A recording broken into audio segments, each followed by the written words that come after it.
is so good to see so many of you out. It's really, really hot outside. But think about it this way. So are you. Think about it this way. You don't want to hear what was just said behind me. Think about it this way. It is very hot right now, but it beats the alternative. Because if it was very, very cold, we'd go home and no lights, no heat, no running water. If for no other reason than making sure that the power grid works when we go into winter, we got to win this election on November 8th. We got to get this done.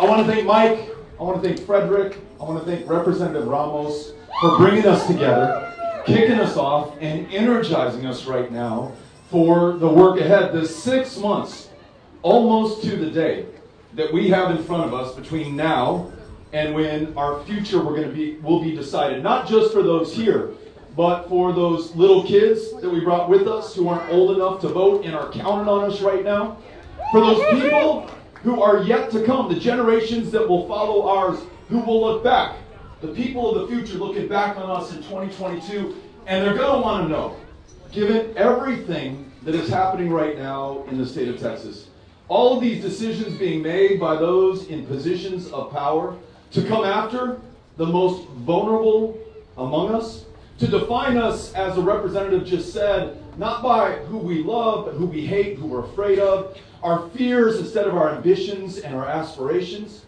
You better believe our kids and our grandkids, their kids and grandkids as well, will look back on us and they'll say they had everything within their command. The right to vote, millions of people who formed a majority in this state who wanted something better, but what did they do with it?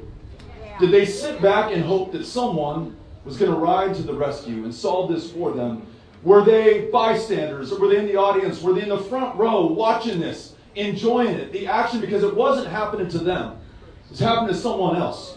Someone who was too poor to defend themselves. Someone who, unlike so many of the men in this stage, can sit back comfortably. Say, you know what, if I were a woman, maybe that would be tough, but I don't know what it feels like, so I'm just going to let this one ride. You know,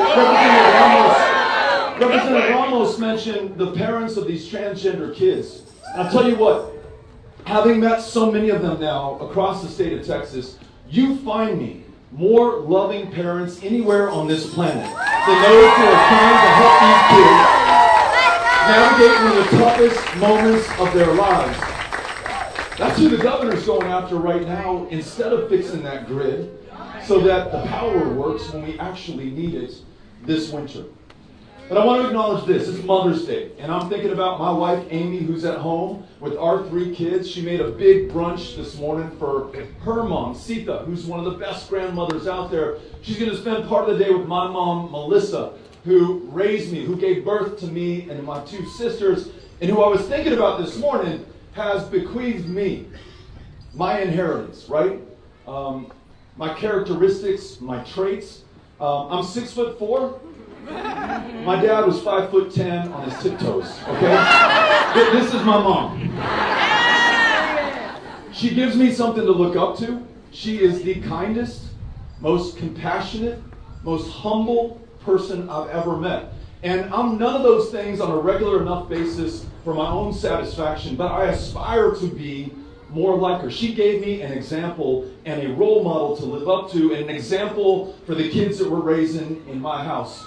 I think about the mothers who have made this moment possible that we're in right now. The fact that we live in this democracy, we too often, almost all the time without exception, we talk about these founding fathers back at the end of the 18th century. And certainly, we are grateful to them, and they deserve our gratitude. So many choices before them. In the whole of human history, it was so rare to decide on democracy. Well, at least democracy for white men who owned property at the time. But democracy nonetheless, when the rule of human history had been authoritarianism, had been kings and dictators and strongmen who ruled by dictate. The very idea we were going to freely and fairly choose the direction of this country, and that over time, We've expanded who's there making that choice right alongside with us. Over time, women, that was not men granting anything to anyone else. It was the women of the United States of America and Texas fighting for that right and making it possible. Women like Ida B. Wells, an African-American woman who made sure that the franchise was not just going to be one for white men or white women, for that matter, who risked her very life being an advocate for those who faced persecution constantly over the course of their lives. Succeeded decades later by Septima Clark in the South, who started these citizenship schools during the time of Jim Crow, because if you lived in the Deep South and you were black and you wanted to vote, they were going to have you prove your literacy. Prove that you knew part of the state constitution. They were going to put every barrier in your path to prevent you from being able to participate in our politics. And these citizenship schools, initially, they trained hundreds in how to read and how to write and how to be ready for that registration test that they would face at the county courthouse. Soon it grew to thousands, tens of thousands. Before she was done, hundreds of thousands of our fellow Americans were able to enter the role because of her courage and the fact that she was willing to go up against anyone, anytime, any place to make sure that we fulfilled this great democracy she'd been hearing about her entire life. How about this? After we win the right to vote, I'm coming to that next. After we all win the right to vote in 1965, it was Barbara Jordan, one of the greatest of all Texans, who said, hey, the Voting Rights Act of 65 just isn't enough. We've got to make improvements. We've got others, like language minorities, who speak Spanish, who quieren entender su información en español, también quieren votar en español, quieren escoger sus candidatos en español. They should be protected as well. That 1975 rewrite of the Voting Rights Act, that was one of our fellow Texas women, Barbara Jordan. And listen, the biggest applause that I get consistently anywhere I am in Dallas is simply by saying Clay Jenkins.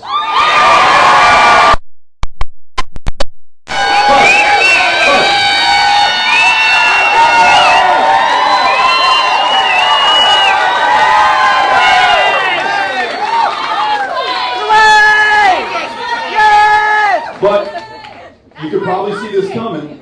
There is no Clay Jenkins without Joanne Jenkins. And she's right here with us right now. And Joanne Jenkins, state committee woman, joining and leading and starting so many of the great political organizations in this state that confer more power to the people who've been written off or taken for granted or forgotten or left behind, choosing to run to be and to serve as the county chairwoman in Ellis County, that hotbed of liberal activism that you all know about. It doesn't matter the prospects or the polling there, she was willing to step up and do the work. I'm just saying this, that whether it was Joanne or Barbara Jordan or the great Ann Richards, the last they are the mothers of this moment. They've made what we are going to do possible. We are enjoying the inheritance that they struggled, that they sacrificed for, that they are giving to us right now. And what we do with it defines each and every single one of us in their eyes and in our kids' eyes forever. We must not squander this moment. I want to tell you, this last week was a tough week. It was, to use a different meaning of this word, it was a mother. Maybe we knew this was coming all along, but to read that draft opinion from the Supreme Court and to know after 49 years the right to privacy, to make your own decisions about your own body, your own health care, and your own future would be taken away. And it's not theoretical, it's not possible, it is happening right here in the state of Texas. Greg Abbott signed a bill called a trigger bill that outlaws abortion upon conception. Outlawed from conception, and let's make sure we all understand this, and you got to share this with the folks who were not here. We can assume nothing about anyone out there in Texas right now. There is no exception for rape, There is no exception for incest. Right here in the state of Texas. Now, we're up against some tough odds. We're up against the majority of the Supreme Court. We're up against, frankly, folks, I hate to say this, I'm a proud Democrat, but we're up against our own party in the United States Senate that cannot get their act together to do the right thing at this defining moment of truth. It's on us. It's down to the people of Texas, just like Alito wanted it, right? Yeah. Justice Alito says, hey, this shouldn't be decided at the federal level.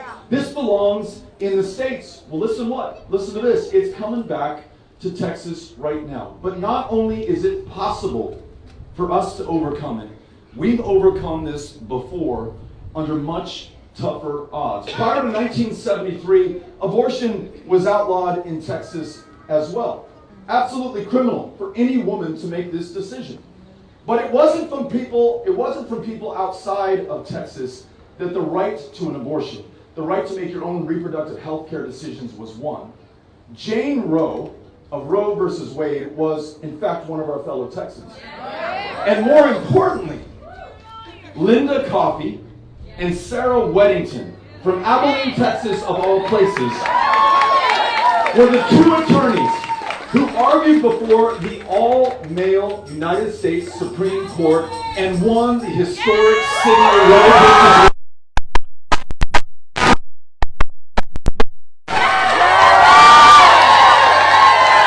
Not only is this possible, we have done it before. This attack on democracy and voting rights, there's a reason that Ana Maria Ramos had to leave the state legislature, in fact, leave the state, to try to stop that Republican majority from taking away your right to vote. She had the courage of her convictions, willing to do everything in her power to stop them from steamrolling this great democracy. Nonetheless, Abbott signed that voter suppression bill into law, and we learned 2 months ago that during this last primary election, a World War II veteran, 95 years old, willing to give his life fighting fascism half a world away to defend democracy right here at home in Texas, had his ballot by mail application rejected not once, not twice, but 3 times. If anyone has earned the right to vote in this state, it is that World War II veteran who put his life on the line for all of us. But when we learned that 13% of the ballots were rejected that were cast in the state of Texas, we're now hard-pressed to call ourselves a democracy at all. And we may look to those who hold political power in this state. It's Greg Abbott and it's his Lieutenant Governor Dan Patrick. It's the once or twice or thrice indicted Ken Paxton, the Attorney General, under active FBI investigation right now. It's those Republican majority in the state legislature, and they're going to do everything they can to choose their voters because they don't trust us to make these decisions. And we may say, with that much power concentrated in those few hands, what chances do we have? But I call your attention to history once more, and I promise you this is my last lesson. Somebody said, when the governor's trying to tell you what version of history you're allowed to teach, I think we need more history in our lives right now, right? Representative Ramos's predecessors 100 years ago, almost to the day, 1923, in their infinite wisdom, said that no African American in Texas would be allowed to vote going forward. They didn't say there would be a literacy test or a poll tax. I mean, we already had those things on the books. It wasn't how many jelly beans are in this jar before we allow you to register to vote. No, in black and white, in state statute, no black Texan will be able to participate in the Democratic primary, which was the only party primary at the time. There literally were not enough Republicans in the state of Texas to hold a party primary back then. This election decided your county judge, it decided your state representative, your member of Congress, your governor, the electoral college votes that would be awarded from the state of Texas, and no one with skin darker than mine was allowed to participate. Well, there was an African-American doctor in my hometown of El Paso, Texas, Lawrence Aaron Nixon, who started the first chapter of the NAACP in the state of Texas in 1914. He pays his poll tax in 1924, knowing full well that they won't allow him to vote when he goes to the polling place. Sure enough, he walks over to polling place number 5 on Texas Avenue in El Paso that July of 1924, shows his poll tax receipt, and the election judge, who he had to know because Nixon voted in every single election in El Paso, said, Dr. Nixon, you know I can't let you vote. And Dr. Nixon responded, I know you can't, but I've got to try. And try he did, even though they rejected him that day, solely based on the color of his skin. He took that case to the federal district court in El Paso. He lost. He appealed. The appeal made it all the way to the United States Supreme Court, where he won. The Texas legislature came back and said, okay, Dr. Nixon, I see what you got. We have something better. They tweaked the law to get past that Supreme Court decision. He tried to vote again, goes into the polling place, pays the polling tax.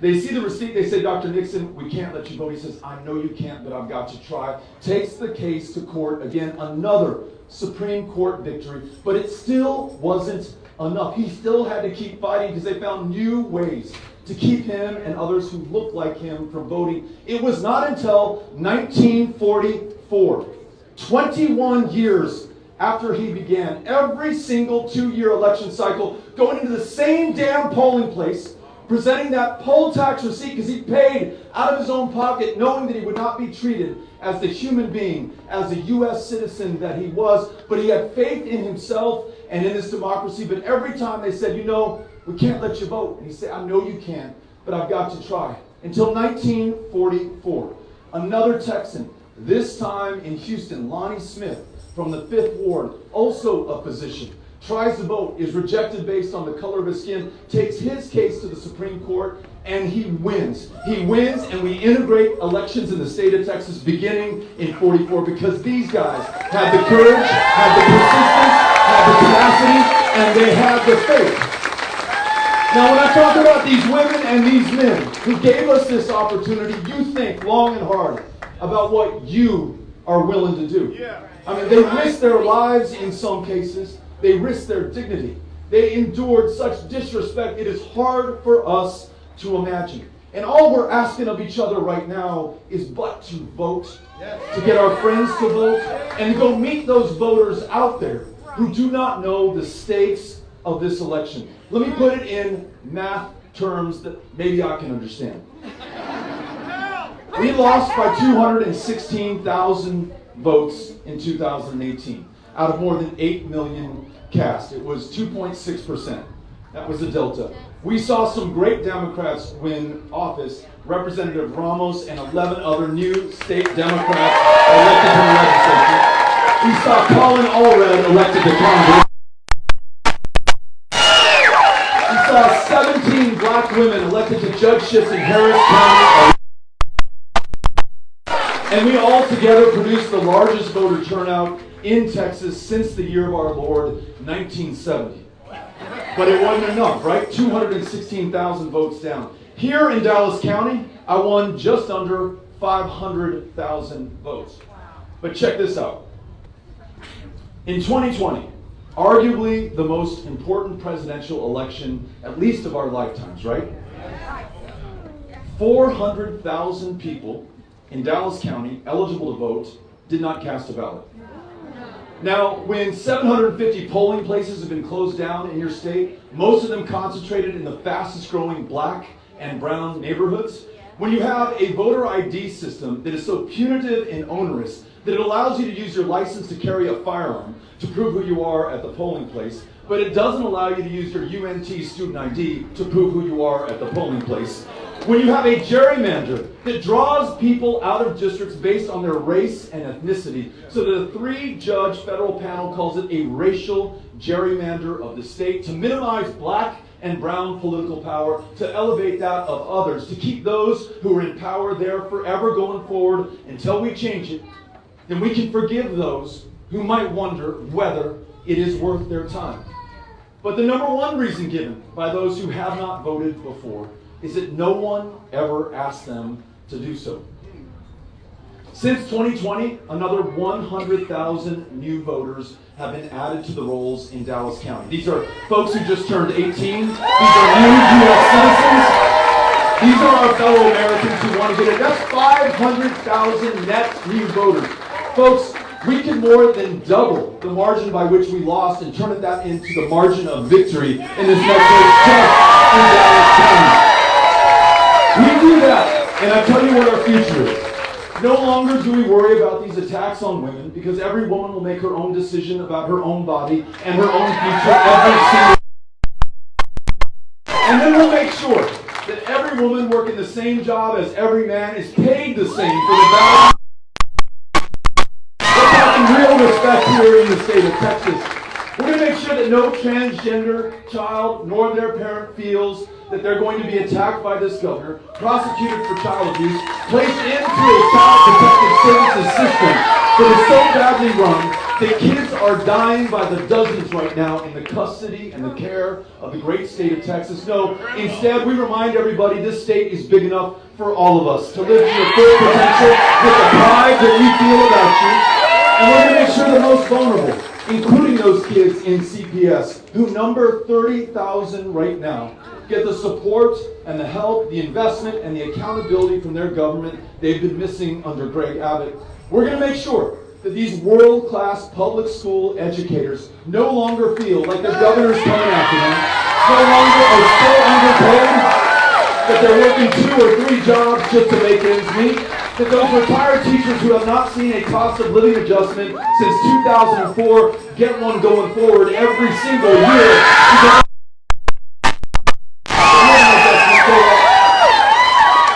We're going to make sure that we do common sense things like expand Medicaid so more people can see a doctor, take their child to a mental health care provider, be healthy enough, be well enough to live to their full potential.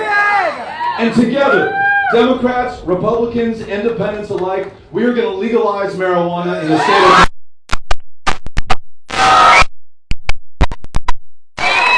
No longer are we going to put people behind bars for possession of a substance that's legal almost everywhere else in the developed world. The money that we save, the taxes on the controlled sales, we put that into our real priorities, like going from 50th in mental health care access to first in the nation if you have anything to do about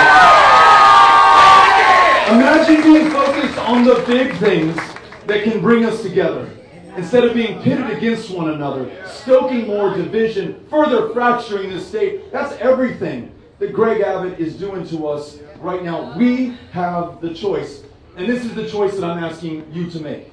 In addition to being here on this really warm day,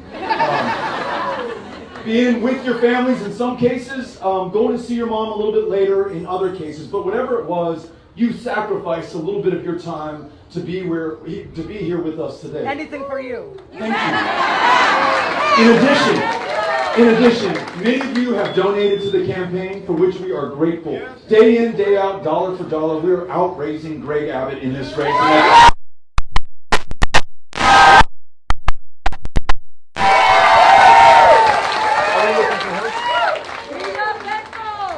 But here's what's going to win this. So we can come up with the most brilliant television ad that woman or man have ever seen. But you may not watch TV, or you may just be a nerd to anything that's political and you just don't pay attention. You may or may not read that mailer that we worked so hard on that goes into your mailbox and just sits on your kitchen counter until December of this year. The cute things that we put up on Instagram, the thoughtful tweets on Twitter, all that stuff might fly by you, or it may just confirm the bias you already have and not bring in anybody new. What's transformational and more powerful and profound than any of that is talking to, better yet, listening to one of your fellow Texans face to face, eyeball to eyeball, human being to human being. That shit is powerful. You will never forget someone taking the time, a complete stranger, to knock on your door, knowing not what to expect when that door opens, and having a conversation from their own heart, in their own words, about why this election is so important to them, why it is so important to you. I guarantee you, of those 500,000 eligible, non-voting folks right here in Dallas, the best way we have to bring them in is by being at their doors. And over the course of the state of Texas, across the other 253 counties, there's another 6,500,000 of them.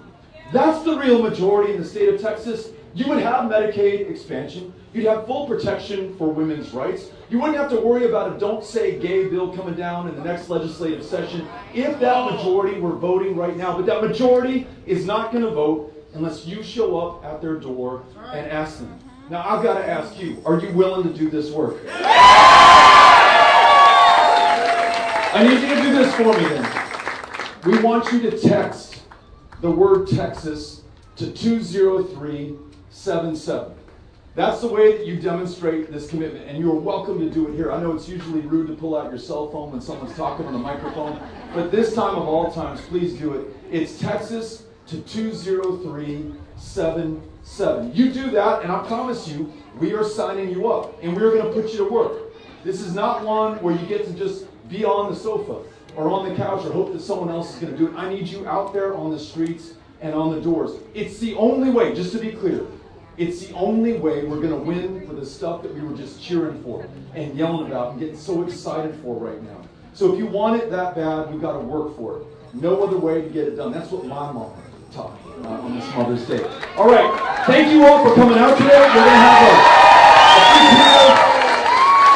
we're going to ask a few people to share their thoughts, ask questions. If you want to get into the conversation, we won't make it long, maybe another 15 minutes or so. Anybody who'd like to get into this conversation, raise your hand. Cynthia Cano, who's right here, will bring a microphone to you, and we'll try to get as many voices into the mix as possible. Thank you all again. If you raise your hand, I will squeeze my way to you.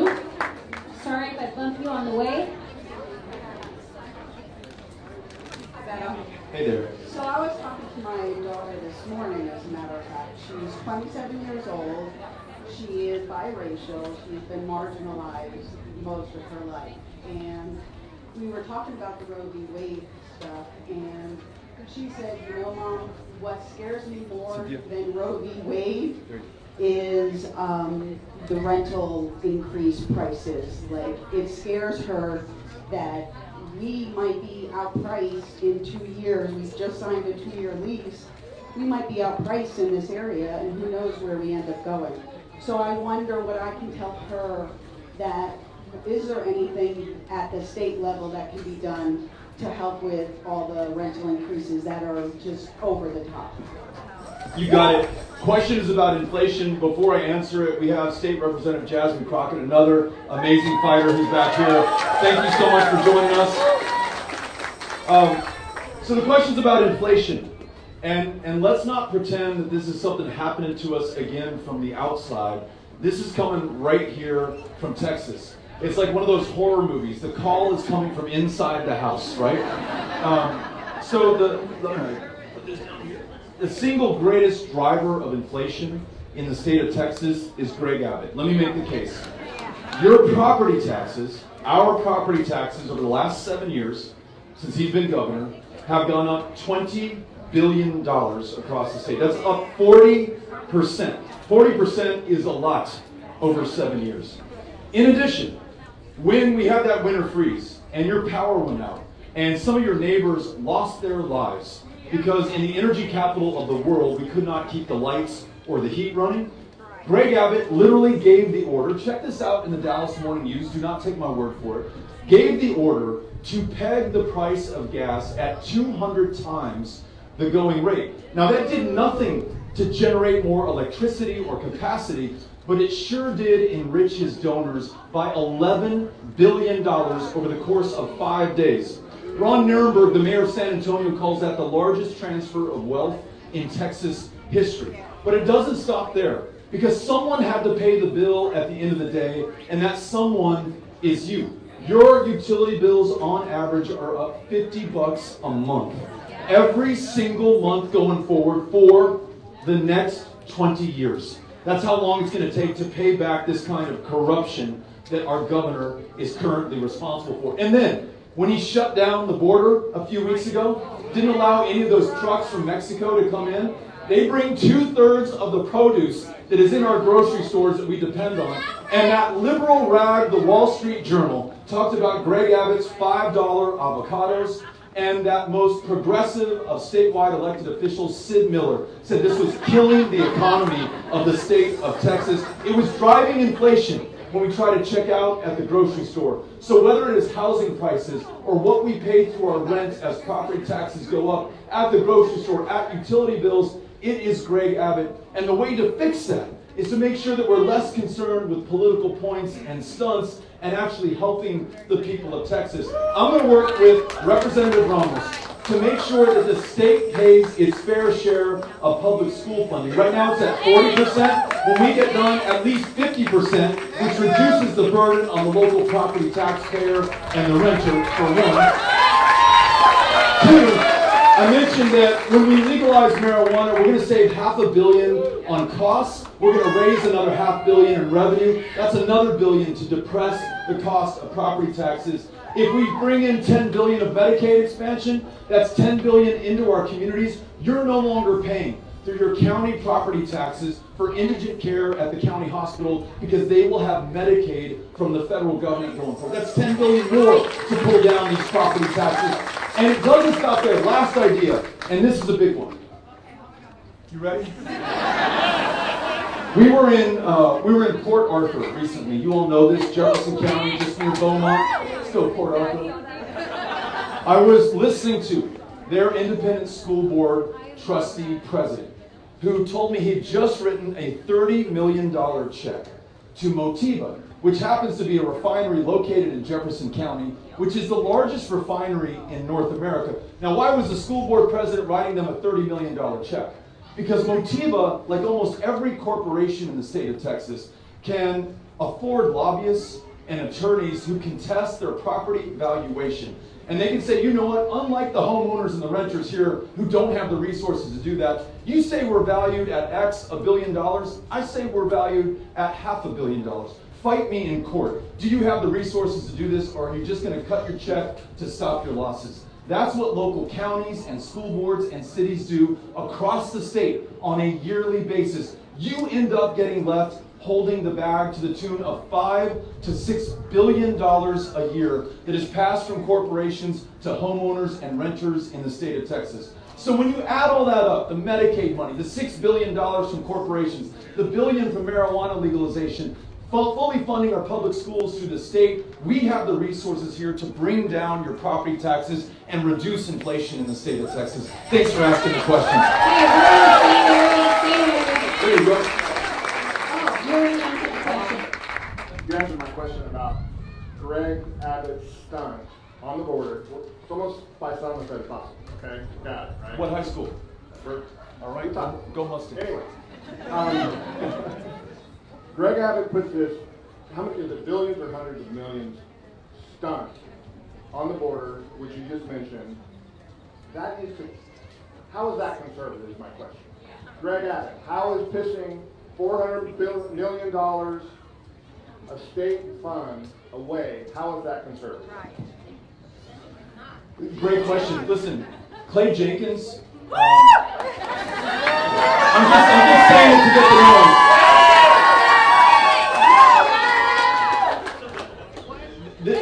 This is, you know, these old labels are now so fluid, right? This idea of local control, it used to be the hallmark of the Republican Party. They no longer own this because they fight Clay Jenkins day in and day out as he tries to protect the public here during the deadliest pandemic. Just all he cares about is saving lives. All the governor cares about is scoring political points against him.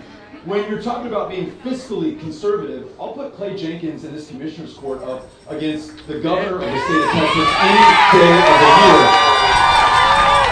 To the gentleman's point, our governor has spent $5 billion on stunts at the border, activating involuntarily 10,000 members of the Guard, 7 of whom tragically have lost their lives so far. No constitutional authority to arrest or to detain. They are there for show. They know it because I listen to them. They feel it. They want to get back to their families, to their communities, to their careers, to their kids. this piece of a border wall that's more of a public art installation than anything else, that's not going to stop any amount of misery or flight or a broken immigration system that Texas should take the lead in fixing by making sure that when we rewrite our immigration laws, they are done so in the image of Texas, a proud immigrant state. That's what we need to be doing. And where we have real challenges, and we do at the border, whether it's human trafficking or illegal drug smuggling, let's make sure that we support those members of the Border Patrol in focusing on those precise threats and not having to deal with an asylum system that is so badly broken, or a visa system that says if you're in Mexico trying to join your family member here and you want to do it the right way and get in the back of the line, that line stretches 20 years and counting right now. We need a fix, we need solutions, we do not need stunts, and we need to use your taxpayer resources far more effectively than this governor. That's what we do after we win. Thank you. To your right, we're over here by the grass. To your right, here we go. Hi, I'm new to Texas. I haven't lived here a year yet. I don't understand this state. When you pass legalizing marijuana, which I hope you do for not personal use but other reasons, are you going to use any of that money to fix the CPS now that we're forced to bear children like brood mares?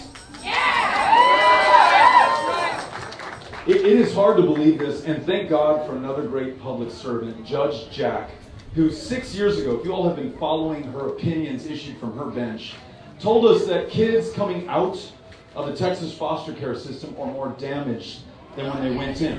Well, just 3 months ago, that same Judge Jack said that situation has gone from bad to worse. As bad as it was back then, it has gone to worse. I mentioned earlier, more than 100 Texas children lost their lives last year in the custody of this very state. CPS is privatizing that care. They sent kids as young as 11 who were survivors of sex trafficking in this state into a private facility in Bastrop, where they then were given drugs and alcohol and were filmed and then trafficked through child porn, again, under the auspices of the state of Texas. Our current governor could not care less about these kids. If he did, he would have done something. He cannot be given the excuse that he didn't know that this has been happening. It's been happening for the last 7 years on his watch. So yes, we've got to fix this. And then here are some specific ideas for how we do. One, CPS is badly underfunded right now. Those CPS caseworkers are leaving by the dozens right now, and those who remain, meaning they have a larger and harder caseload that they've got to manage. And they come to me at meetings like these with tears in their eyes, talking about the kids that they're responsible for, who tonight will sleep under the desks and on the tables and out in the hallways of their local CPS offices. We need to pay those caseworkers more. We need to treat them as the professionals that they are. We need to bring many, many more of them onto the staff so that the load is a little bit lighter for each and every single one of them, and they give those kids the individual attention that they deserve. Well, a phrase that I learned from a foster parent that I met at one of these meetings says, "Hey Beto, you talk a lot about foster kids, but remember, you've got to foster the family along with the child. When you are dead last in the nation for mental health care access, when your minimum wage is $7.25 an hour, when you have no reproductive health care options at all in the state of Texas anymore, you are bound to have these kinds of problems within CPS. Let us make sure that we are there for every single member of the family, and where possible, let us try to keep those kids with that family. If they cannot be with mom and dad, then can they be with grandma and grandpa or their uncle or their aunt? Let's do our due diligence and vetting and then make sure that we keep those kids there.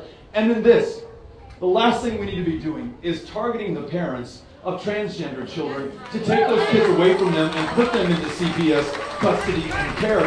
Let's make sure that we support families. Right now in Texas, it is perfectly legal, although absolutely immoral, to deny adoption to a same-sex couple in this state. We don't need less, we need more loving homes in the state of Texas. That's a change that we can make at the state level as well. So whether it's resources or accountability or changing how we look at placement and trying to keep those kids within the family or addressing other underlying problems that exacerbate this situation, these are the kinds of things that we can do. And I hope that you understand that the Texas that you see from your current governor is not the Texas that all of us are across this state. You're going to understand this just perfectly well after this election. Okay, I have my last 3 questions, but we are going to stay after, and we will take pictures if you'd like, or say a quick hello. Hello, my name is Crystal. I'm 23 years old, Dallas born and raised. I recently was going to school to try and be a special education teacher in the state, but because of the conversations around CRT, teacher pay, teacher treatment in the state, I've completely given up. I stopped going to school, and my only condition to going back to school is when you win this race. So I would like to know more specifics about how you plan to support and help teachers in the state. Thank you. On this issue of teacher pay, the judge and I were talking about this last time we had a chance to visit. Teachers in Dallas today, and I'm not trying to dissuade you even further, but teachers in Dallas today are paid $4,000 less than they were 10 years ago. You've seen prices and our cost of living go up every single year. When you adjust for inflation, it is $4,000 less than 10 years ago. I cannot tell you how many times in Dallas I've been in a restaurant or a bar, and my server says, you know what, Beto, I'm a kindergarten teacher, I'm a special ed teacher, and I pick up these shifts so I can put food on the table for my kids and a roof over their head right now. That we ask teachers in Texas to take on student loan debt, to be literally the life or death difference for our kids in that classroom, in addition to reading, writing, and arithmetic, and then work another job to support their habit of being there for our kids, says all that you need to know. So, though money does not solve all problems, in this case, if we do not start paying teachers as the professionals that they are, we're going to lose the ones we already have, and we'll never get good ones like you into the classroom. So we start there. We then make sure that we listen to them. If they really are those professionals, then when they give us advice and guidance, we've got to follow it. And what I hear from them is, let's cancel the STAR test, because we don't need any more high stakes, high pressure in our lives. Let's replace that. Let's replace that with something that's truly a diagnostic that helps you and your students get the resources, help, and attention that you really need. And that test should be designed by you and others who have experience in the classroom. And after we win this together, and I'm governor, we're going to appoint a classroom educator as the next TEA commissioner in the state of Texas. So we're making smart decisions at the very top. That's going to be a good start for us. There's more to do from there, but thank you for asking. Do not give up hope. Let's go win this thing. Thank you. To your right. A little bit by the back. There we go. Thank you, sir. I got 3 questions. I'm going to piggyback them. Number 1, Roy versus Wade was one because by applying the 2nd, 5th, 9th, and 14th amendments. So nobody talks about the fact that those amendments were utilized to make that happen. So this current bill seems to violate that. Number 1, and nobody talks about it. The second question is, more Texas-wise, that the Rio Grande Valley along the border is almost like 1.5 million votable votes, and given the close, including the 400,000 in Dallas, and that seems to be a very slim margin, 18 and in 20, that prevented the state from becoming blue. So how do we, is that being addressed? I know I've been on calls with you before to make calls down in the valley and have some interesting feedback from those people as well.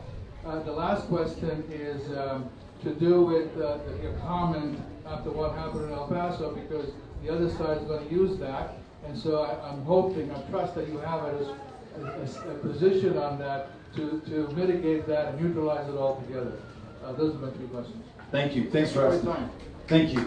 No, the first point, you know your constitutional law far better than I do, so I trust you on this. But let me take the spirit of your question and apply it this way.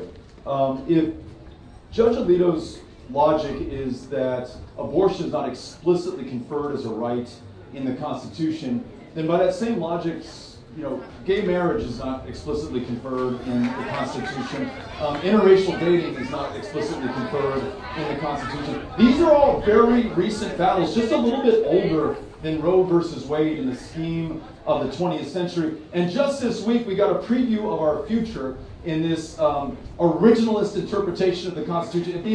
old white men from the late 18th century did not explicitly say you could do this thing, then you cannot do this thing.